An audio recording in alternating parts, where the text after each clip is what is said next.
القادر trust کیا ہے؟ پاکستان تحریک انصاف کے چیئرمین عمران خان کو نیب نے القادر ٹرسٹ کے مقدمے میں گرفتار کر لیا ہے۔ گرفتاری کیسے ہوئی، گرفتاری کے بعد رد عمل کیسا تھا، یہ باتیں زیادہ اہم نہیں ہیں، زیادہ اہم کیس ہے گرفتاری کیسے ہوئی۔ اس پر اسلام آباد ہائی کورٹ نے فیصلہ دے دیا ہے کہ گرفتاری قانونی تھی، اس لیے یہ بات طے ہو گئی۔ اب سوال یہ رہا کہ گرفتاری کے بعد رد عمل کیسا تھا۔ میری رائے میں رد عمل کمزور تھا۔ آپ کہہ سکتے ہیں کہ ریاستی اداروں کو نشانہ بنایا گیا، لیکن میری رائے یہ ہے کہ عوام کی تعداد کم تھی، کوئی ہزاروں لوگ نہیں تھے، کوئی لاکھوں لوگ نہیں تھے۔ 400-500 لوگ کسی کے گھر اور کہیں گھس گئے تو یہ بڑا رد عمل نہیں، یہ عسکری رد عمل تو ہو سکتا ہے، لیکن اس کو عوامی رد عمل نہیں کہیں گے۔ اگر ہزاروں لاکھوں نکلتے، عوام کا جمع غفیر ہوتا تو اور بات تھی۔ سینکڑوں درجنوں کارکنوں کے سر پر امن و امان کی صورتحال بنانا نہ ماضی میں کبھی کامیاب ہوئی ہے اور نہ ہی اب کامیاب ہو سکتی ہے۔ اس کو سیاسی رد عمل نہیں کہا جا سکتا۔ عسکری تنظیمیں ایسے رد عمل دیتی ہیں اور پھر ریاست عسکری تنظیموں کے ساتھ کیسے نبٹتی ہے یہ بھی سب کو معلوم ہے۔ کیا تحریک انصاف چاہتی ہے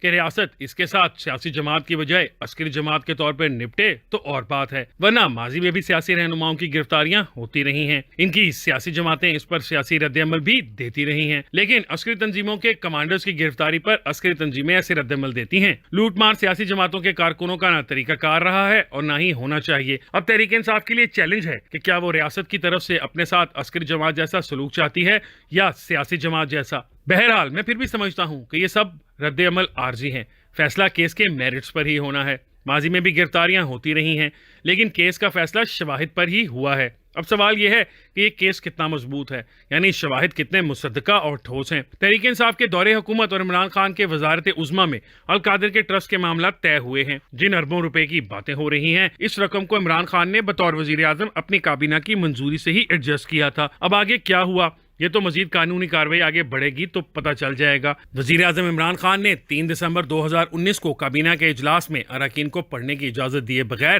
رقم کے تصفیے کی منظوری لی تھی۔ نیب کافی عرصے سے اس معاملے پر انکوائری کر رہا تھا۔ عمران خان کابینہ کے ارکان اس کیس میں اپنے بیانات دے چکے ہیں۔ اب عمران خان نہ نیب کو کوئی جواب دے رہے تھے اور نہ ہی تفتیش میں شامل ہو رہے تھے، دو عدالتوں کے پیچھے چھپ رہے تھے اور قانون کا سامنا کرنے کو تیار نہیں تھے۔ اگر ان کا دامن صاف ہے تو انہیں از خود نیب کے سامنے پیش ہو جانا چاہیے تھا، عدالتوں کے پیچھے چھپنے کی کوئی ضرورت نہیں تھی۔ نیب کے پاس ناقابل تردید شواہد سامنے آئے تھے، جن کی بنیاد پر عمران خان، بشرا بی بی، بیرسٹر شہزاد اکبر وغیرہ کے خلاف انکوائری کو انویسٹیگیشن میں تبدیل کر دیا گیا۔ القادر ٹرسٹ کے ممبران عمران خان اور ان کی اہلیہ ہیں۔ نیب نے انکوائری شروع کی تو عمران خان کی حکومت کی تقریباً تمام کابینہ ارکان کو طلب کیا، جنہوں نے 3 دسمبر 2019 کے اجلاس میں شرکت کی تھی۔ تاہم نیب حکام کے مطابق پی ٹی آئی کے کچھ رہنما نیب کے سامنے پیش ہوئے تھے، کچھ پیش نہیں ہوئے۔ نیب نے گزشتہ سال جون میں سابق وزیر اعظم عمران خان اور ان کی اہلیہ بشرا بی بی سمیت دیگر کے خلاف ان الزامات کے تحت انکوائری کی تھی۔ نیب قانون کے مطابق جب معاملہ انویسٹیگیشن کے مرحلے میں آ جاتا ہے تو پھر ملزمان سے براہ راست تفتیش کی جاتی ہے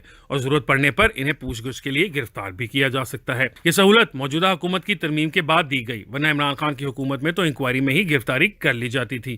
آج عمران خان اسی ترمیم کا فائدہ اٹھا رہے تھے۔ بہرحال نیب قانون کی دفعہ 24 کے تحت چیئرمین نیب کو یہ اختیار حاصل ہے کہ جب کوئی ملزم دانستہ طور پر شامل تفتیش نہ ہو رہا ہو تو اس کے وارنٹ گرفتاری جاری کیے جا سکتے ہیں۔ عمران خان بھی القادر ٹرسٹ میں متعدد مرتبہ طلبی کے باوجود شامل تفتیش نہیں ہو رہے تھے، جس کی وجہ سے ان کے وارنٹ گرفتاری جاری کیے گئے تھے۔ القادر کیس میں اربوں کی منی لانڈرنگ ثابت ہوئی، جو پاکستان کے عوام کے پیسے تھے۔